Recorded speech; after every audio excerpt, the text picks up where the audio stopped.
What's up, guys? Welcome back to the Team Solemn Circus live video. On the left side here, we have Gimmick Puppet, and on the right side, we have Spright. Both decks are very roguelike, with Gimmick Puppet being a legit FTK type deck here, the going first Tempai FTK, and then Spright being a longtime fan favorite. We're going to see the Gimmick Puppet deck start off here by revealing the copy of the extra deck monster summon out itself and a level 8 from the deck here.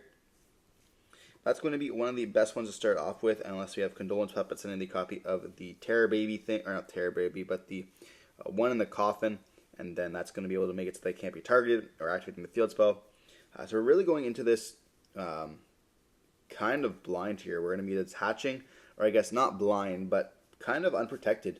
And we're going to be seeing the detach to search for the copy of the rank up. And we might have a Condolence Puppet in the hand as well, the spell that searches here. Or that dumps, I should say. I'm not too familiar with all of the Gimmick Puppet cards. I haven't read them all, nor do I really plan to. I don't really want to play the FTK. I'm good with only reading my Gimmick Puppet Nightmare. But we're going to be seeing the spell going to be activated there. We have another copy of itself in the hand, which is the problem. But I don't believe that we have the FTK here. I could be mistaken, and we definitely do. But this is the first time the player is playing the deck. I believe they played it twice now. Getting first place at one of the locals with it. This is going to see them overlay into the bigger guy here. That's going to let them search for the trap.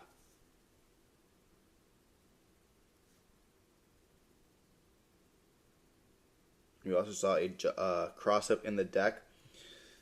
Kind of making so that they cannot play through those hand traps there. We're going to be seeing the cattle attached to summon itself out. And then we link up here into the Gimmick Puppet guy. I remember that this card was used in Super Heavy Samurai to Gimmick Puppet your opponent. Kind of crazy at the time. But we're going to be seeing it summon out a copy of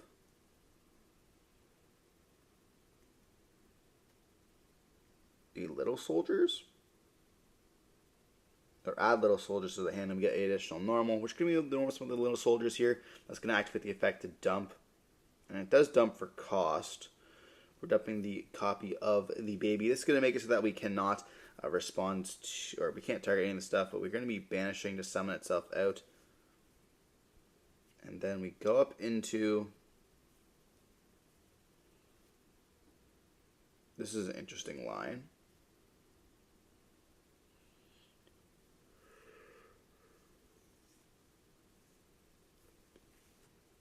We go up into the rank 8, the strings. I don't feel like this is the FTK. I feel like we kind of screwed up somewhere. We might have had the line to do it, but I'm not really the guy to tell you that.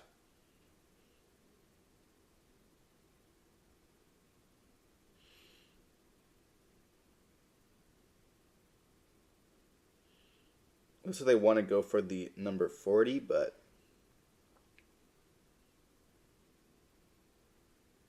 we also know that Spright does play hand traps. They are very keen to play Nibiru, so maybe we're trying to. I feel like no, you just definitely go for the FTK. And if they have Nib, they have Nib, but.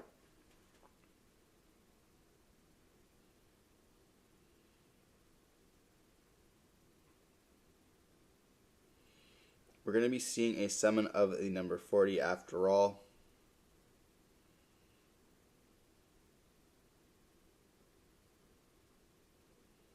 They're reading their card, making sure that we don't screw up here the combo. I feel like we definitely have. But they're going to be able to summon out the copy of the XYZ and adding back that copy of the spell.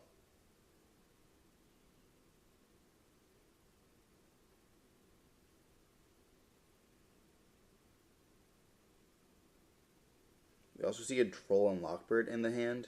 But we're going to set 2 cards and just pass turn on this. So not being able to FTK here, just walling up, I definitely feel like something went wrong. there. They should have been able to burn with no interactions from our opponent alongside, opening up pretty well here. But we're going to be seeing a Fenrir being special summoned out. And then we're going to be able to search for another copy of Fenrir. We are going to get hit with Droll on resolution, but that's not going to matter that much because we are going to be able to normal summon the Beaver and act for the effect summoning with a copy of the Angler here. And like this is going to be essentially full combo regardless. We do see the trap going to be activated here. And then we're going to be chaining a copy of Starter. Summoning out, I mean, it's not going to matter that much. We probably summon out the Carrot so we have protection.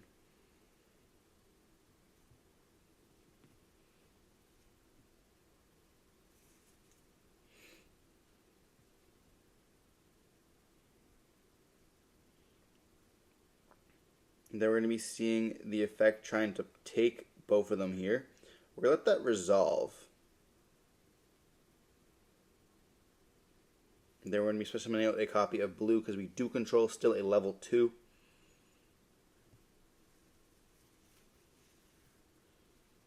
And if we go for Sprint will then be able to dump the Angler to summon 2 more Beavers here.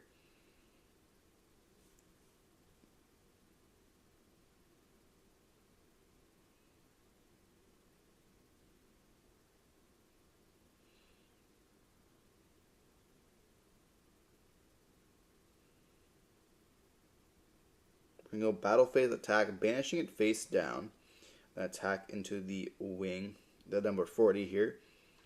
And then we're going to be seeing ourselves attack into our little guys here, making them take some damage, but leaving just that Link 2 onto the field. We're going to be seeing the main phase 2 going up into a Starlight or a QCR Sprint. Sprint will be able to then dump from the deck, dumping a copy of Angler here. Angler will then be able to send out 2 Beavers.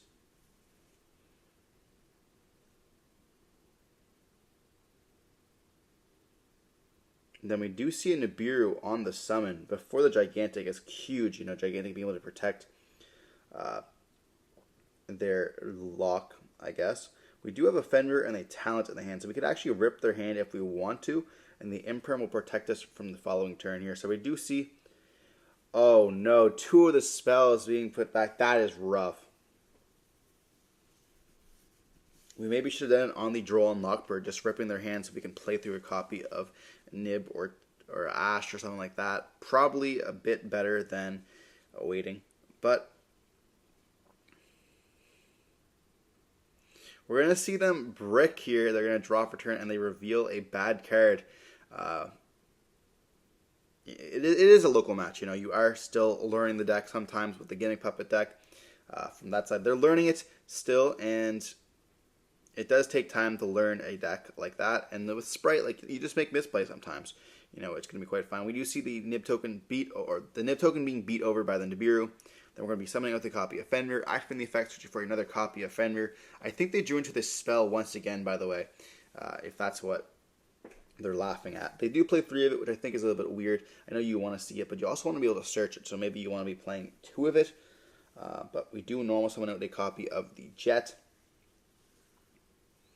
And that's kind of it. We don't most likely play a second Sprint, so we can't go into that. And even if we did, we don't have another copy of the Beaver. But we're going to go into the attacking into the copy of the Nib, making it banish face down, then attacking for 24 and attacking for 11 here with that copy, or 13 Jet, I think it is. It's been a while, so I kind of forget the damage of them. The attack stats of them, I should say. But we're going to go up into a copy here of Dark. Dark can then take the Terror Baby there. Then we're going to link up into a copy of SP. Then SP is going to be banishing the Crossout face down here. And there's passing turn on this. So we have 2 spells in the hand and then 1 monster. And will this be enough to play through this SP and Imperm?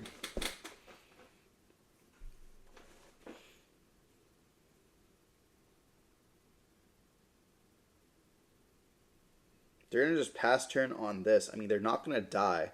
So they do have that. They draw into an Ash Blossom. Now we have more interaction with this. We're going to attack for 16 in this past turn. And then going to activate the field spell here. This is going to let us make sure that we can't get hit. And we do Ash that, stopping it to get any like other search effects. Want to make sure that we cannot,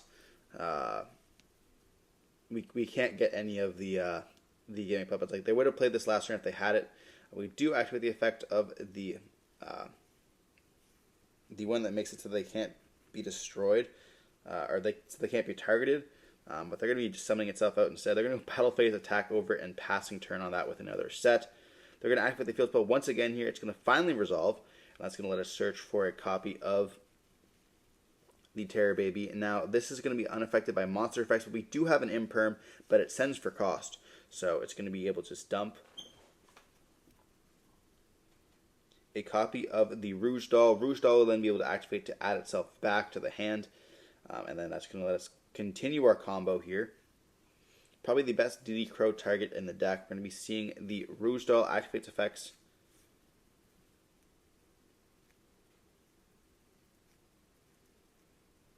And it's going to be sending the copy of, or it's not even Rouge Doll, it's the other one here. Interesting.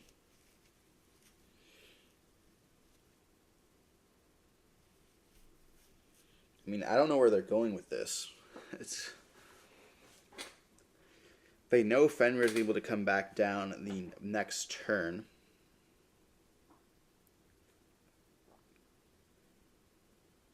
But we're going to overlay into a copy of one of the new supers, it looks like.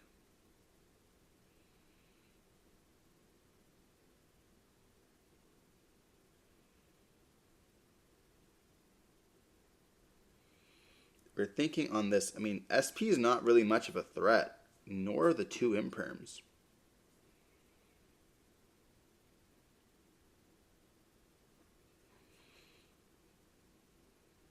But I believe they're still at full or close to full. But we're going to see them go for another number 40 here. It's going to be able to detach the little soldiers to be able to... Is it put a counter on it? I don't even know. We're going to chain SP to it, but they're going to make it so that unaffected, which is just going to make them use a monster effect, kind of playing with the talents. Unfortunately, we're going to imperm it, okay? That makes sense.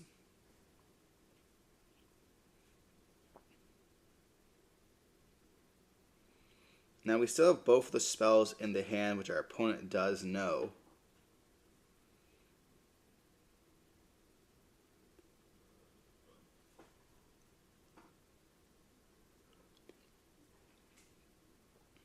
But we're looking in our graveyard. I think that Gimmick Puppet's out of gas. I could be mistaken, but I don't think there's anything left. And to be honest, I don't think there's anything left for either player here. They have to draw into like a starter on the Spright side to kind of get this stuff going. But we see the spell going to be activated here, letting us rank up and almost playing into that imperm column. But we're going to go up into the rank up 1. Or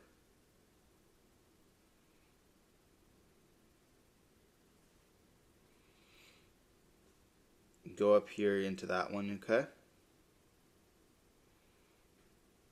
They're going to be seeing the effect to add back.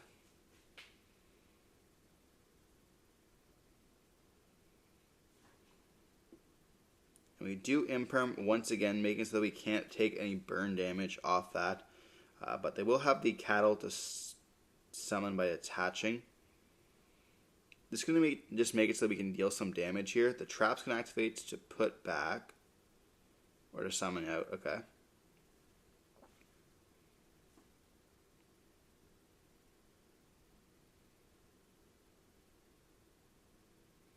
But I still don't believe it's enough for game here. We can banish a little to summon out that guy. And then we're going to be able to overlay once again into another, one of the newer ones here. They should have been able to FDK with this. We're going to go battle phase, attack, taking some damage, taking some more. And that's going to be just enough for game. Which is kind of crazy that we're able to OTK through that. There might have been a misplay there, or I don't know if you can summon out the copy of the Terror Baby twice. I could be mistaken. All of that could have been cheating. I would have no idea. Unfortunately, I am still picking up the cards slowly, reading them, but I'm not too familiar with all the combos in the deck. I know that the one in the graveyard makes you can banish it so they can't target your cards. Your field spell searches and then makes it so you can't activate monster effects. Your Rouge Doll, pardon me, when it's into the graveyard, you can activate the effect to add it back to the hand. I just don't know the exact combo lines for it still. But I can't know every single combo in the deck, and I still just learned Voiceless Voice, not Voiceless Voice. I've learned Whitewoods the other day. I'm still learning Memento. I learned the Mimigul stuff, and of course, we obviously know the Fiendsmith stuff, but the last deck that I have not learned from this Infinite Forbidden is, unfortunately, the Gimmick Puppet stuff. I just, unfortunately, do not have the time to play every single deck and learn them all to the skill that I would want to. So I kind of learned them a little bit through these as well, seeing the combos.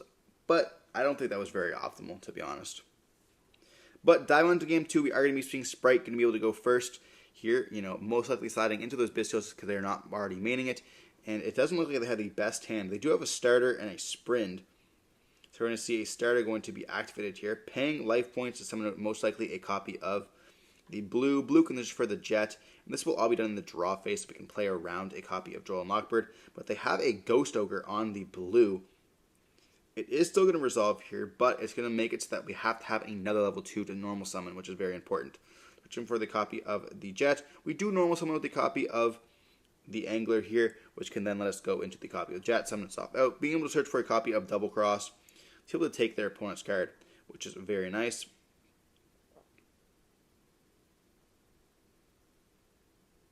Or search for another copy of Starter here. Do they already have Double Cross in the hand? We're then going to go to link away up into the copy of the Sprint. Sprint is going to activate the effect, sending the copy of Angler here to summon out double copies of Beaver.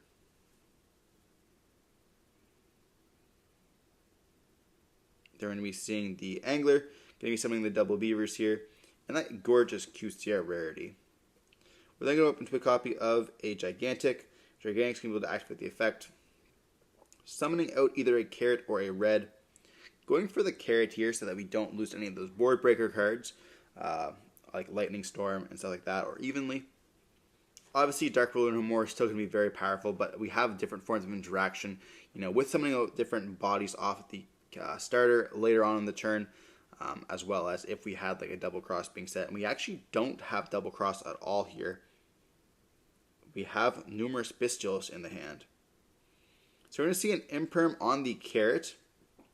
Now we still have a Sprint effect to be able to bounce back when we do press summon a monster here. But they have the evenly matched for this, leaving the face down starter here. We're then going to activate the field spell. Going to let us search for a copy of most likely the Little Soldier. And we do have the Bestials to protect us from this FDK.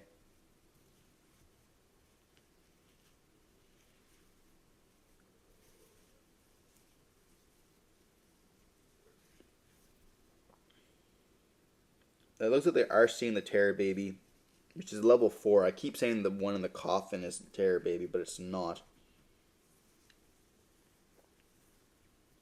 But they're going to search for, I believe, the Rouge Doll. And they're going to be noticing with the Little Soldiers here, which can activate the effect, sending the copy of this is the Rouge Doll to the graveyard, which can then activate the effect. We do have a Druid Worm for that, being able to banish it so they cannot add back to the hand. They're just going to pass turn on this.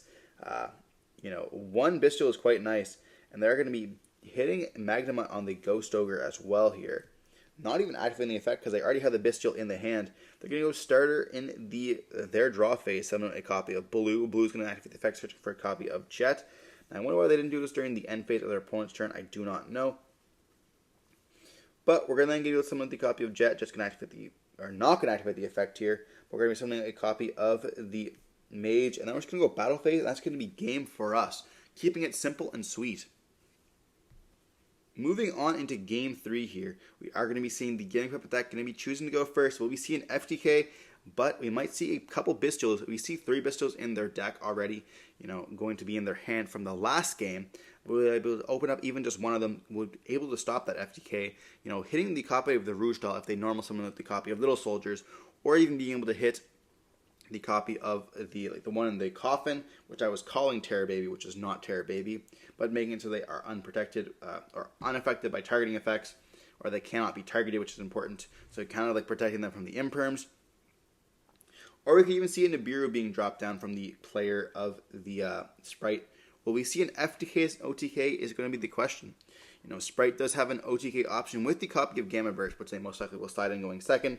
We could also even see a copy of Shifter being drawn here to stop that, but we're going to be activating the effect of Rouge Doll right away, summoning itself out alongside a level 8, being the Cattle, by revealing an extra deck monster. And then we can just go up into the copy of that extra deck monster here that we just revealed, which can let us search for a copy of the spell. And this is part of the FTK. We're going to be seeing the effect letting us overlay up into another one. And we do see a copy of Ash. It looks like a Droll, and I could be mistaken with but an Imperm there. So if we had a way to stop that Rouge Doll, that would have been it kind of for them.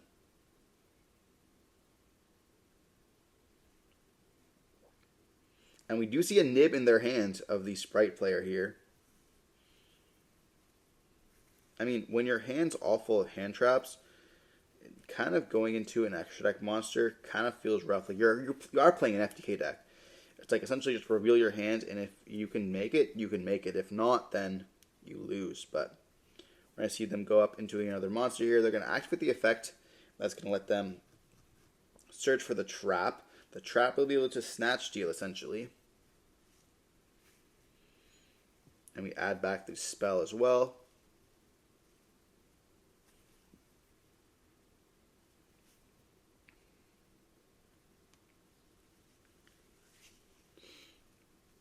But we're going to attach to summon. They are reading this.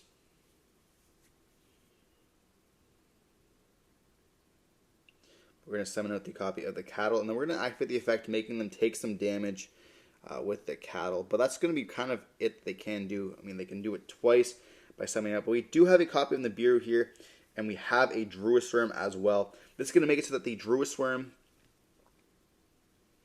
is going to be able to be sent off the copy of Nibiru, which is going to be sending the token, leaving them with an empty field. Now they have Ash, Imperm, Droll, and they're going to just set one and pass here. We're going to be seeing a normal summon out of Angler, special summon out of a Carrot, a Red, and a Jet. Not even activating the Jet's effect here. Or we are going to activate the Jet's effect. And on resolution, we're going to hit them with a Droll and Mockbird. It is close to time, which is why we're seeing a little bit of a panic. We're going to search for that copy of Gamma Burst. We're going to summon out the copy of Red here. And they're going to go attack into the Ash Blossom with the Angler. They're going to attack with the Carrot. They're going to chain a Gamma Burst, which is going to make it so that they all gain more attack. They're going to attack with a copy of Jet, attack with a copy of Red, and then attack with a copy of Nibiru. And that's just going to be game on board right away. OTKing with Gamma Burst here is absolutely crazy with that Nib and Druisworm combo. Unfortunately, we were not able to open up good enough with that. In extremely close to time, you have to set a copy of Ash so you don't just lose, which is a little bit unfortunate. They could have protected their life points with the copy of Gamma Burst there, of not being searched. But it is what it is. Regardless, hope you enjoyed watching the video. Don't forget to like, comment, so I see more content like this. Stay safe. Peace.